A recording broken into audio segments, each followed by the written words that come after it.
말먹이 풀. 조선 군병들이 동장대 아래 앞문을 통해 성 밖으로 나왔다. 초관 3명이 지휘하는 200여 명이었다. 동장대에서 바라보면 낮은 산줄기들이 멀어서 시야가 트였고 청병은 보이지 않아 포위는 허술한 듯 했으나 복병이 매복해 있는지는 알 수 없었다. 군관들은 병장기를 쥐고 있었으나 지게를 쥔 군졸들은 낫을 들고 있었다. 조선 군병들은 가파른 경사를 내려가 얼어붙은 개울가에서 흩어졌다. 개울을 따라 지난 가을에 말라버린 잡초 덤불이 눈을 뒤집어쓰고 있었다. 군관들은 개울의 위쪽과 아래쪽을 파수했고 군졸들은 잡초 덤불을 낫으로 걷어내어 지게 위에 실었다. 마른 잡초는 덩어리가 컸다. 군졸들은 걷어낸 마른 풀을 발로 누르고 새끼로 묶어서 차곡차곡 쟁였다. 개울 하류 쪽을 파수하던 군관이 호각을 불었다. 눈덩이 뒤에서 청의 복병들이 개울 쪽 조선 군병을 향해 조총을 쏘았다. 청의 매복 진지는 흩어져 있었다. 군관은 총알의 방향을 가늠하지 못했다. 청병은 보이지 않았고 눈덩이 속에서 총알이 날아왔다. 군관이 다시 호각을 3번 불었다. 조선 군병은 지게를 버리고 성벽 안쪽으로 달아났다. 오르막이 가팔랐다. 매복했던 청병이 눈구덩이 속에서 뛰어나와 조선 군병을 추격했다. 조선 군병들은 앞문 안으로 들어왔다. 쫓아온 청병들은 성벽에 가까이 다가왔다. 성벽 위에서 시야는 넓고 멀었다. 조선 초병들이 다가온 청병을 향해 화살을 쏘았다. 청병 10대 명이 고꾸라져서 아래쪽으로 굴렀고 비탈에서 미끄러진 조선 군졸 2명이 청병의 창에 찍혔다. 청의 복병들은 죽은 자들의 옷을 벗기고 무기를 거두어 매복진지로 돌아갔다. 성벽 언저리는 다시 고요했다. 개울가에 버려진 조선 군병의 지게 위에 까치가 내려앉았다. 까치들이 지게 위에 실린 마른 뿔더미를 헤집고 씨앗을 쪼았다. 청장 용골대는 삼전도 본진에서 아침나절에 작은 교전을 보고받았다. 말 먹이를 구하고 있구나. 성벽 둘레의 마른 풀을 모두 불질러라. 청병 3천이 산속으로 흩어졌다. 성벽 둘레에서 연기가 피어났다. 연기는 골짜기를 따라 능선 위로 올라가서 봉우리마다 치솟았다. 성첩에서 바라보면 개울과 구름을 따라 빨간 불의 혀들이 날름거렸다. 한쪽으로 쏠리는 바람에 불이 뭉쳐서 서북풍이 마주치는 봉우리는 산불이 일었다. 강바람이 성 안으로 몰려오는 저녁 무렵에 마른 풀을 태우는 연기는 행궁까지 밀려왔다. 신료들은 푸른 연기가 가득 찬 내행전 마루에 꿇어앉아서 성벽 너머로 연기나는 봉우리들을 바라보았다. 임금이 물었다. 화공이냐? 병조판서 이성구가 대답했다. 불길이 어찌 성벽을 넘어오리까? 화공이 아니었고 말먹이 풀을 태우고 있사옵니다. 성 안의 말먹이는 버틸만한가? 관량사 남한갑이 대답했다. 아까 먹였으나 비가 오던 날 마초를 끓여내 불을 떼어 군병들의 죽을 끓였기로 말먹이는 열흘 정도 버틸만합니다. 어찌 말먹이로 불을 떼는가? 마른 장작을 구할 길도 없었고 얼고 줄인 군병들을 우선 뜨겁게 먹여야 하겠기에. 연기는 나흘 동안 계속되었다. 수호청이 먹이던 말이 200마리였고 인근 수령들이 끌고 온 말이 100마리였다. 어가행렬을 끌고 오던 말 30마리는 송파에서 언강을 건널 때 얼음구덩이에 빠져 죽거나 도망친 자들이 몰고 갔고 성 안으로 들어온 말들은 그 다음날 5마리가 죽었다. 죽지 않은 말들도 다리를 절거나 편자 빠진 발바닥으로 피를 흘려서 부릴 수가 없었다. 사지가 멀쩡해 보여도 눈버릇 속에서 얼이 빠져 눈동자가 풀렸다. 마른 콧구멍으로 고요를 품어내며 주저앉아서 채찍을 받아도 움직이지 않았다. 수호사가 부릴 수 없는 말들을 순청 앞마당에서 삶으라고 명했다. 가마솥마다 통마늘을 2대씩 넣었다. 성첩에서 내려온 군병들은 기름 뜬 국물을 한 사발씩 마셨다. 말을 삶는 누린내가 성 안에 퍼졌다. 누린내는 바람에 번져서 성첩에 올라간 군병들의 창자 속에 스몄다. 밤에 임금은 군병들의 창자 속으로 스미는 기름기를 생각하며 자리에서 돌아 누웠다. 사대부들은 말국을 먹지 않았다. 겨울비가 내리는 며칠 동안 말먹이 불로 불을 떼어 말을 삶고 보리죽을 끓여서 허기를 면한 군병들은 날이 개자 말먹이 풀을 찾아 나섰다. 말을 살려라. 마병이 없으면 성문을 열고 나가 기습 공격을 할 수 없다. 영의정 김유는 수호사를 다그쳤다. 수호사 이시백은 영의정이 마병을 쓰는 기습 공격을 도모하고 있지는 않을 거라고 생각했다. 마병을 쓸 수 있는 지형은 남문 쪽뿐이었다. 남문 쪽 노지에는 이미 청해 철갑 기마부대가 장기주둔의 형세로 진을 치고 있었다. 후속 부대들이 잇따라서 남문 밖 적세는 날로 커졌다. 성 안의 마병으로 성 밖에 마병을 칠 수는 없었다. 남문 쪽은 피하간의 시계가 넓어서 복병을 묻을 수도 없었다. 개활지에서라면 마병으로 보병을 기습할 수도 있겠지만 청의 보병은 삼전도의 본진을 두고 성의 서북방면 내복진지에 들어있었다. 서북방면은 경사가 가팔라서 마병을 쓸 수 있는 지형이 아니었다. 서북쪽에 눈 쌓인 사면에서 말들은 앞으로 고꾸라졌다. 영의정 김유는 전시에 채찰사를 겸하고 있었다. 싸우는 것과 웅크리고 버티는 것이 모두 영의정이며 채찰사인 김유의 일이었다. 김유는 싸움의 형식 속에 투항의 내용을 키워가는 듯 싶었다. 수호사 이시백은 그렇게 느꼈다. 그 두 갈래 길이 부딪히면서 김유의 군령은 모질고 사나웠다. 성 안의 말먹이는 동이 났고 지방 수령들은 말먹이를 싣고 오지 않았다. 봉우리들 틈새로 햇볕이 닿는 비탈에 마른 겨울풀이 시들어 있었다. 성첩에서 바라보아 청병이 보이지 않을 때 조선 군병들은 성 밖으로 나가 마른 풀을 걷어들였다. 성 밖에서 마른 풀 태우는 연기가 오르던 사흘 동안에도 말들은 하루 종일 먹어댔다. 덤불을 태우는 불길이 멎자 눈 위로 새카만 잿더미가 드러났고 덤불 속에 둥지를 튼 새들이 성 안으로 날아왔다. 말들은 순청 앞마당에 모여 있었다. 인근 수령들이 말을 몰고 들어오자 마굿간이 모자랐다. 행군과 옥당에 딸린 말은 순청 마굿간을 차지했고 수령들의 말은 민촌의 헛간에 가두었다. 나머지 말들은 노지에서 눈비를 맞았다. 줄인 말들은 묶어두지 않아도 멀리 가지 못했다. 말들은 모여 있어도 제가끔 따로따로인 것처럼 보였다. 말들은 줄여도 보채지 않았다. 먹을 때나 굶을 때나 늘 조용했다. 말들은 고개를 숙여서 눈 덮인 땅에 코를 박았다. 그러고는 앞발로 눈을 헤치고 흙을 긁었다.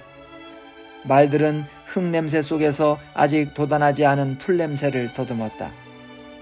말들의 뼈 위로 헐렁한 가죽이 늘어져 있었다. 언 땅 밑에서 풀냄새는 멀었다. 말들은 혀를 내밀어서 풀뿌리를 핥았고 서로의 꼬랑지를 빨아먹었다. 주저앉은 말들은 갈비뼈가 드러난 옆구리로 가늘게 숨을 쉬었다. 말들은 주저앉아서도 코를 땅에 박고 풀냄새를 찾았다. 말들은 가끔씩 가죽을 실룩거려서 등허리에 쌓이는 눈을 털어냈다. 주저앉은 말들은 하루나 이틀이 지나면 옆으로 쓰러졌고 쓰러진 말들은 앞다리를 뻗어 눈을 긁었다. 뱃가죽을 보이며 발랑 뒤집힌 말도 있었다. 말 다리는 곧 땅 위로 늘어졌다. 말들의 죽음은 느리고 고요했다. 말들은 천천히 죽었고 질기게 숨쉬었다. 옆으로 쓰러져 네 다리를 길게 뻗은 말들도 사나흘씩 옆구리를 벌럭거리며 숨을 쉬었다. 말들은 죽을 때 아무 소리도 내지 않았다. 수호사 이시백은 성안을 뒤져서 빈 가마니를 거두어 들였다. 석빙고 안에 얼음 가마니 500장이 쌓여 있었는데 강에서 얼음을 실어 올 길이 끊겨 석빙고는 비어 있었다. 성안 사찰에서 묵은 쌀가마니 200장을 거두었고 인적이 끊긴 오일장터에서 행상들이 좌판으로 쓰던 가마니와 주인이 달아난 숫도가에서 빈 숫가마니를 끌어냈다. 가마니 1000장이 서장대 마당에 쌓였다. 지난 추수 때 짠 가마니는 아직도 썩지 않고 볏짚 향기가 살아있었다. 이시백은 서장대 군병들을 풀어서 가마니를 성첩으로 올렸다. 군병들이 순찰로를 따라 가마니를 운반했다. 성첩에서 언발을 구르며 밤을 새우는 군병들이 밟거나 깔고 앉아서 땅에서 올라오는 냉기를 막고 눈비가 올 때는 머리 위로 뒤집어 쓰게 하자는 것이었다. 가마니가 모자라서 성벽 전체에 고루 나누어 주지 못했는데 바람이 맵고 응달진 서북 성첩에는 총안 3구멍에 2장씩, 햇볕이 길게 드는 남동 성첩에는 1장씩 돌아갔고 문루가 설치되어 비바람을 막는 자리에는 주지 못했다. 이시백은 성첩을 돌며 군병들에게 가만히 사용 수칙을 일러주었다. 돌멩이 위에 깔아서 구멍을 내지 마라. 가장자리를 밟지 마라. 올이 터진다. 밤에는 깔고 낮에는 말려라. 교대할 때 정확히 인계하라. 들고 내려오지 마라. 불태워서 몸을 녹이지 마라. 군관으로서 군졸의 가만히를 빼앗지 마라. 어기는 자는 모두 군율로 다스리겠다. 임금이 내행전 마루로 나와 방석 위에 화로를 끼고 앉았다. 바람이 불어서 화로 속 숯불이 할딱거렸다. 바람이 스칠 때 불은 맑은 속살을 드러내며 안으로 잦았고 바람이 멈추면 푸른 불꽃으로 엉겼다. 임금과 신료들은 숨쉬는 불꽃을 말없이 들여다보았다. 병조판서 이성구가 성첩에 가마니를 돌린 일을 아뢰었다. 수호사의 헤아림이 깊구나. 영의정 김유가 고개를 들었다. 전하, 지금 말들이 굶어 죽고 있으나 이제라도 먹이면 50마리 정도는 부릴 수 있습니다. 말은 군사의 핵심입니다. 말이 없으면 어찌 군왕의 위엄을 세울 수 있으며 먼저 치는 싸움을 도모할 수 있겠습니까? 전하, 가마니를 거두소서. 가마니를 풀어서 죽을 쑤어 말을 먹여야 할 것입니다. 이성구가 말했다. 말은 많이 먹는 짐승인지라 가마니를 썰어 먹여도 결국 버티지 못할 것입니다. 군병의 추위가 더 절박한 일이오니. 김유가 이성구의 말을 가로챘다. 병파는 어찌 그리 아둔하오. 군병은 사람이고 말은 짐승이니 사람은 그 뜻의 힘으로 견딜 것이고 짐승은 견디지 못하는 것이요. 병파는 마병 없이 싸우자는 게요. 임금은 여전히 화로의 불꽃을 바라보고 있었다. 허나 군병의 온몸을 덮어야 하지 않겠는가? 김유가 말했다. 전하, 신인들 어찌 가마니가 아니라 숯불 화로 1개씩을 총알마다 나누어 주고 싶지 않겠사옵니까? 성첩에 가마니를 나누어 준들 곧 젖고 썩어서 못 쓰게 될 것입니다. 속히 거두어 말을 먹이게 하소서. 이성구가 말했다. 영상의 말씀에도 일리가 있으니 전하 어찌하오리까? 임금이 시선을 거두어 이성구를 바라보았다. 그것이 임금이 정할 일이냐? 신료들은 대답하지 못했다. 모두들 화로 속의 불꽃을 바라보았다. 불꽃의 흰 속살이 재로 사위였다. 사위는 재 속에서 불의 씨앗이 반딧불처럼 가물거렸다. 예판은 어찌 생각하는가? 김상헌이 고개를 들었다. 나누어 주기는 쉽고 도로 빼앗기는 쉽지 않습니다. 가마니를 다시 거두시면 어리석은 군병들이 전하께서 자해하시는 뜻을 투정하지 않을까 염려되옵니다. 받은 자들은 이미 저희 것으로 알고 있을 터이니 기왕 나누어 준 것을 도로 거두시면 인심을 다치게 할 것이옵니다. 김유가 김상헌을 노려보았다. 예판의 말은 인의로서 합당하오. 허나 대감은 인의를 삶아서 줄인 말을 먹이려오. 임금이 부조로 재를 당겨 화로의 불씨를 덮었다. 날이 저무는구나. 다들 물러가라. 임금은 마루에서 일어나 침소로 들어갔다. 신료들은 물러났다. 김상헌이 내행전 마루에 혼자 남아서 장진문 너머를 향해 고했다. 전하, 성 안에 백제 시조 온조왕의 사당이 있으니 이 성은 백제의 고토이옵니다. 온조왕이 환란에 쫓기다가 하남의 처놈을 얻어 여기에 도읍을 정하였고 전하께서도 한때의 곤고를 피해 이 성에 드셨으니 온조왕의 신령이 반드시 전하를 보호할 것입니다. 온조왕 사당에 제사를 드리게 하옵소서. 장진문 너머에서 임금이 타구에 침 뱉는 소리가 들렸다. 안에서 임금이 대답했다. 그리하면 경의 마음이 편하겠는가? 전하, 어려울 때는 근본을 돌아본다고 신은 배웠나이다. 좋은 말이다. 나도 어렸을 때 그리 배웠다. 전하, 오직 근본에 기대어 회복을 도모하소서. 근본은 1월과 같은 것이오니. 뜻의 절박함을 알겠다. 관량사에 명하여 재물을 얻어주마. 경의 뜻을 시행하라. 김상원의 이마가 마룻바닥에 닿았다. 신의 뜻이 아니라 전하의 뜻으로서 거행하겠나이다. 그리하라. 근본이라는 말이 새롭구나. 내 늘 간직하겠다. 김상원이 일어서서 안쪽을 향해 절했다. 절하는 김상원의 그림자가 장진문에 비쳤다. 기우는 해가 깊이 들어서 그림자가 길고 수척했다. 그림자 너머에서 임금이 말했다. 마루가 추우니 앞으로는 들어올 때만 절하고 나갈 때는 절하지 마라. 예판이 삼사에 두루 일러라. 성 안으로 들어온 뒤로 임금은 음식에 간을 힘들어했다. 수락관 상궁은 간을 아꼈다. 여염의 옷을 입은 상궁이 저녁상을 안으로 들였다. 흰 쌀밥에 꿩 백숙이 차려져 있었다.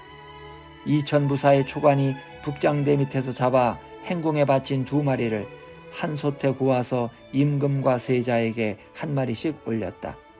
마른 산나물 무침과 무말랭이도 딸려 있었다.